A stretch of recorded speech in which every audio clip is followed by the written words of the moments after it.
বন্ধুরা, তো তোমাদের আজকে দেখাবো মিষ্টি কুমড়ো ভাজি করতে হয় কিভাবে, এবং টেস্ট হবে খুব। শুধু তোমরা দেখে যাও কিভাবে।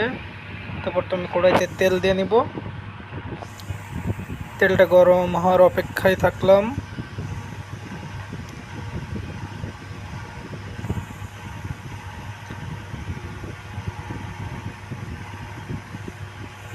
কড়াইতে না দিয়ে এরকম সব কিন্তু সব জায়গায় লাগিয়ে নিতে হবে। তারপর মিষ্টি কুমড়ো দিয়ে হলুদ ও লবণ দিয়ে দিবে।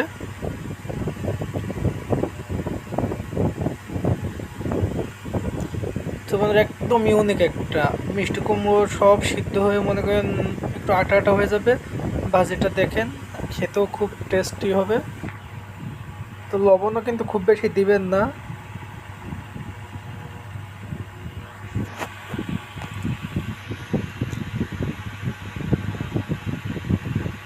তারপরে আমি ওগুলো নাড়াচাড়া করে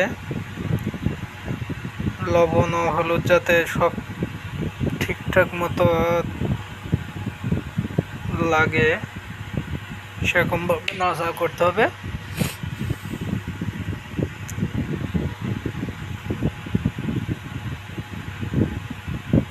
আর মিষ্টি কুমড়ো কিন্তু অবশ্যই এরকম ছোট করে কেটে নিতে হবে বন্ধুরা। তো এবার আমি ঢেকে দিব। 5 মিনিট পর ঢাকনাটা উঁচু করে দেখবেন, যেহেতু জালি মিষ্টি কুমড়ো একটু জলের মতো হয়ে যাবে, ওটা প্রবলেম না। তা নাহলে তো আটা আটা করে ভাজি হবে না।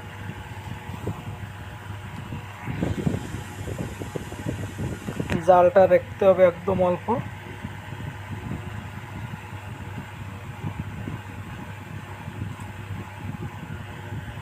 তো বন্ধুরা, তোমরা কি আমার মতো এরকম রান্না করে ট্রাই করছো? যদি করো তো আমাকে কমেন্টে জানিও। এরকম কিন্তু অল্প জালে দিতে হবে। তারপরে ঝালগুলো দিতে হবে একদম ফার্স্টে। যদি ঝালগুলো দিতে তাহলে কিন্তু ঝালগুলো একদম নরম হয়ে যেত, ভালো লাগতো না। তো এরকম লাস্টের দিকে ঝাল দিবে, কোনো সমস্যা হবে না। এভাবে নাড়াচাড়া করবে সবসময়, আস্তে আস্তে নাড়াচাড়া করবে যাতে কড়াইতে লেগে না যায় আর পুড়ে না যায়, এদিকে খেয়াল করতে হবে।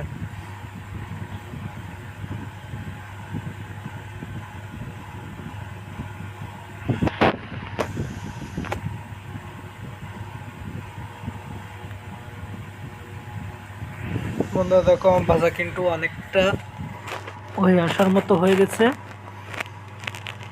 কালারও চলে এসছে। আর দেখো, আমি যেমনটা চেয়েছিলাম তেমনটাই কিন্তু হয়েছে। আর মিষ্টি কুমড়ো তো জালি, তো এই জন্য একটু সবুজ দেখাচ্ছে। খেতে এত সুন্দর। তোমরাও এরকম জালি মিষ্টি কুমড়ো এনে বেশি খেয়ে দেখো বন্ধুরা। একবার খেলে বারবার খেতে ইচ্ছা হবে, মনে করবে মাংসের থেকেও ভালো লাগবে। তো আবার ভাজি কিন্তু বন্ধুরা একদম লাস্টের পথে। তোমরা আমার ভিডিও দেখে হয়তো তোমাদের পছন্দ হচ্ছে না, এজন্য আমার সাবস্ক্রাইব করছো না তোমরা। তো যাদের ভালো লাগবে, যাদের ভিডিওগুলো উপকার হবে, তোমরা নিশ্চয়ই আমাকে সাবস্ক্রাইব করে পাশে থেকো। ধন্যবাদ।